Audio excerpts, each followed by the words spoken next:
Virus corona ini adalah virus yang jenis. Ini itu adalah semacam propaganda untuk menuju cashless society. Kayaknya nggak masuk akal nih menurut gue. Soalnya kan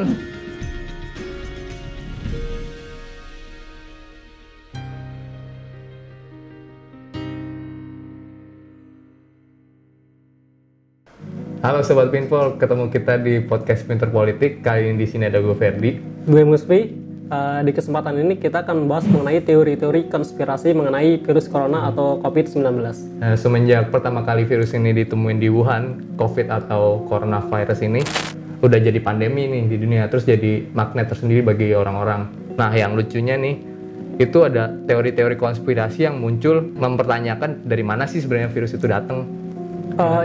Menariknya seiring dengan meningkatnya penyebaran virus ini, itu juga bertambah juga teori-teori konspirasi yang mengikutinya. Mungkin Ferdi masih ingat ya, di awal kemunculannya virus ini disebut sebagai senjata biologis Tiongkok Iya itu gue ingat. yang bocor di labnya di Wuhan. Iya, terus ada yang bilang sebaliknya kan, kalau misalnya ini sebenarnya senjatanya Amerika buat ngejatuhin Tiongkok, ya kan? Iya, dan narasi itu menariknya didengungkan oleh media-media pro Kremlin atau pro Rusia, di mana kita tahu lah ada sengketa antara Rusia dan Amerika. Tetapi kalau kita berpikir mengenai adanya perang dagang antara Amerika dengan Tiongkok, narasi ini itu adalah senjata biologis Amerika menjadi masuk akal sih untuk diterima. Dan yang uniknya lagi, ternyata beberapa waktu yang lalu juru bicara Kementerian Luar Negeri Tiongkok, Zhao Liqian, di akun Twitter pribadinya, dia ini kembali membawa narasi serupa bahwa virus corona ini dibawa oleh militer Amerika Serikat ke Tiongkok pada bulan Oktober 2019 lalu. Karena pada saat itu lagi ada pertandingan olahraga militer. Dan untuk memperkuat narasinya, Zhao ini di tweetannya juga di Twitter melampirkan artikel Larry Romanov, di mana artikel itu mengangkat mengenai berbagai temuan media luar negeri, khususnya itu media Jepang namanya itu Asahi, di mana laporan itu diterbitkan Februari 2020 lalu. Di sana disebutkan kalau ternyata di militer AS itu ada kematian 14.000 orang. Katanya sih kematian itu diakibatkan karena influenza, tetapi ada dugaan yang menyebutkan kalau kematian itu karena COVID-19. Tapi emang tuduhannya itu benar. Jangan-jangan kayak cuma kebetulan doang, soalnya kan yang kita tahu nih, Tiongkok kan suka jadiin Amerika sebagai kambing hitam kan. Kayak contohnya aja kasus yang demokrasi Hongkong yang kemarin, itu kan Amerika dibawa-bawa kan. Ya patut diduga juga sih itu. Soalnya pernyataan Zhao ini merespon pernyataan Menteri Luar Negeri AS Mike Pompeo yang sebelumnya mengatakan virus corona ini adalah virus Wuhan. Soalnya begini Fer, ternyata virus corona ini juga menciptakan gelombang rasisme dan xenofobia kepada orang-orang Asia, khususnya orang-orang Tiongkok di berbagai negara. Iya, serem juga sih. Berarti cukup parah. Parah banget. Jadinya mungkin patut diduga kalau ini semacam pembelaan diri dari Zhao. Soalnya kalau corona disebut sebagai virus Wuhan, berarti Tiongkok itu harus menjadi pesakitan. Dia ini harus menjadi tempat orang satu dunia ini menumpah ruahkan kekesalannya. Karena corona itu kan mengakibatkan berbagai hal, misalkan sepak bola itu berhenti dan sebagainya. Emang masuk akal sih. Terus yang kemarin senator Amerika bilang, Marco Rubio, kalau misalnya ini tuh strateginya Tiongkok sebagai apa untuk memperbaiki citranya di internasional. Iya itu bener apa enggak? Dan juga ya ternyata artikel yang dilampirkan si Zhao di tweetannya itu diterbitkan oleh Global Research. Menariknya, Global Research ini pernah dituduh mempromosikan teori propaganda dan konspirasi pro-Rusia, terutama untuk merongrong kepercayaan terhadap media-media Barat. Tapi ya, kalau mudah kita memahami mengenai tudingan Zhao itu semacam pembelaan diri, semacam blame game dan sebagainya. Tetapi ternyata ada tulisan menarik dari politikus Pakistan, namanya itu Rahman Malik. Dia mengungkapkan berbagai fakta mencurigakan terkait virus corona, sampai dia tuh bertanya seperti ini, benar nggak sih virus ini tuh virus alamiah? Oh, berarti secara nggak langsung dia nuduh AS nih, kayak mempertanyakan gitu ya? Enggak sih, dia nggak menuduh AS, tapi dia hanya mengemukakan berbagai fakta mencurigakan. Pertama misalkan, ini tuh udah banyak dibahas di warganet, bahkan udah masuk juga nih media luar negeri asal Tiongkok, South China Morning Post, disebutkan kalau virus corona ini mirip dengan film Contagion yang dirilis di Amerika tahun 2011 lalu. Iya, itu sempat jadi perbincangan tuh. Yang dimana kan di film juga virusnya berasal dari kelelawar terus dari Hong Kong kan. Iya. Nah ini hampir sama kayak corona yang pas awal munculnya itu kan juga dari kelelawar yang dijual oleh orang Tiongkok di pasar Wuhan, gitu kan? Iya. Dan selain kemiripan dengan film Contagion, ternyata Rehman Malik juga mengemukakan satu lagi fakta menarik sih. Sampai dia itu menyimpulkan kalau virus corona ini adalah virus yang jenius.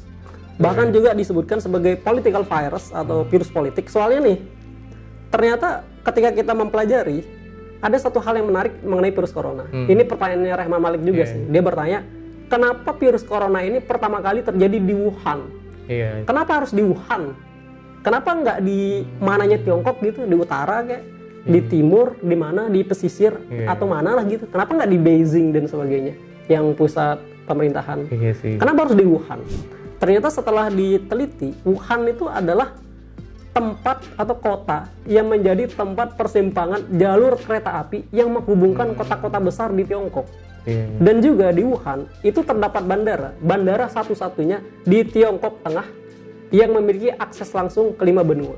Jadinya dengan fakta Wuhan itu adalah pusat jalur transportasi, mudah kita untuk memahami mengapa virus ini pada awalnya menyebar begitu cepat ke seluruh dunia. Karena Wuhan itu pusat jalur transportasi dan lockdown itu kan baru dilakukan di kemudian hari. Jadi orang udah mulai nyebar dulu, baru dihalang-halangi dan sebagainya. Bisa kebetulan gitu berarti ya. Jadi dia tepatnya di Wuhan gitu kan. Terus ya pantas aja Pak Rehman Malik bilang kalau misalnya ini virus jenius gitu. Ya sih itu suatu keganjilan tersendiri sih. Tapi kalau misalkan nih kita keluar lah gitu dari tuding-tudingan Tiongkok, Amerika dan sebagainya. Ada lagi satu teori menarik. Ini dikemukakan oleh ahli teori konspirasi profesional. Waduh, apa tuh? Teorinya tuh apa tuh? Ini lucu juga sih, ada profesionalitas di teori konspirasi. Namanya itu David Icke. Dia ini pernah diwawancara di London Real, itu YouTube. Dia itu bilang kalau virus corona ini sengaja disetting untuk menjatuhkan ekonomi global. Teori dia ala-ala Freemason sih. Dia tuh menyebut kayak gini. Di dunia ini ada 1% orang, di mana 1% orang ini memiliki pengaruh terhadap 99% sisanya. Iya, Freemason ya. Kalau diperhatikan, virus corona ini kan selain menjadi bencana kesehatan, juga menjadi bencana ekonomi. Tetapi yang menariknya, kalau kita telaah lebih dalam, yang berdampak besar ekonominya itu adalah bisnis-bisnis menengah ke bawah. Bisnis besar itu terpengaruh, tetapi kendati pun ada corona, dia itu akan tetap eksis karena dia itu besar, company yang sangat besar lah. Company-company besar atau perusahaan-perusahaan besar, bisnis-bisnis besar ini itu dikuasai oleh orang yang 1% ini. Dan coba bayangkan kalau bisnis yang menengah ke bawah itu hancur, berarti itu adalah kesempatan orang si 1% ini untuk memberikan bantuan, untuk memperkuat pengaruhnya, sehingga dia ini tetap menjaga status quo-nya yang disebut sebagai David Icke itu telah berlangsung selama puluhan tahun. Berarti emang dampaknya justru ke yang orang-orang ekonomi rentan, ya salah satunya ya kayak kita gitu. Kalau nggak kerja nggak bisa makan, itu ekonomi rentan. Kalau mereka nggak kerja gimana, emang udah kayak raya. Dan juga si David Icke ini, dia tuh menyebut kalau virus corona ini memang sengaja dirancang untuk menyebar teror. Karena gitu penularan itu harus cepat. Coba bayangkan, gara-gara virus corona ada narasi untuk mengkampanyekan agar tidak menggunakan uang cash. Kita menggunakan uang virtual.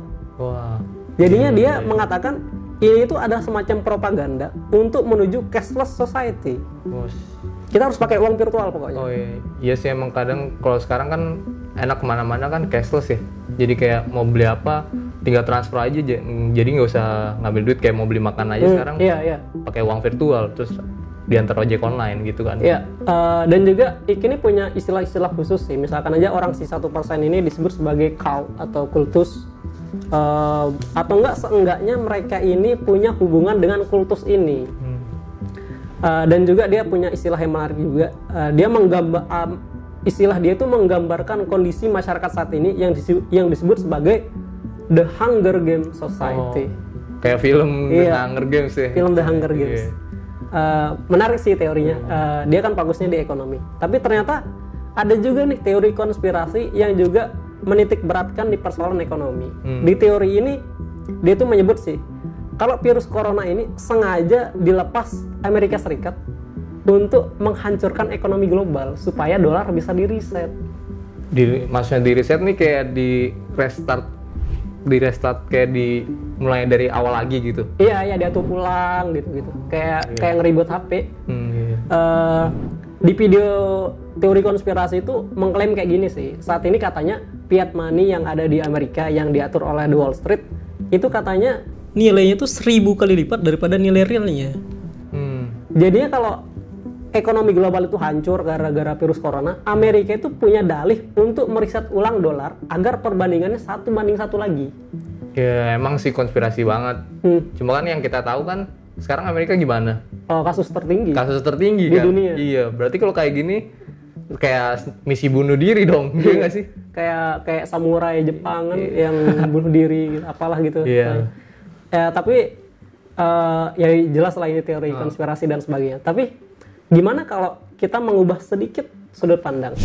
Beberapa waktu yang lalu gue baca buku James Lovelock, judulnya tuh Gaia.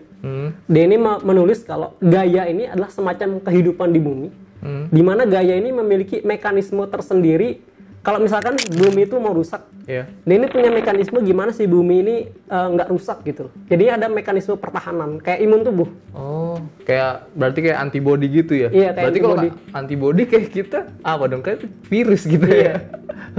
Berarti corona ini sengaja dilepas Gaia gitu ya? Entahlah, mungkin iya kalau bertolak dari teori itu. Tapi yang jelas satu hal sih, Per.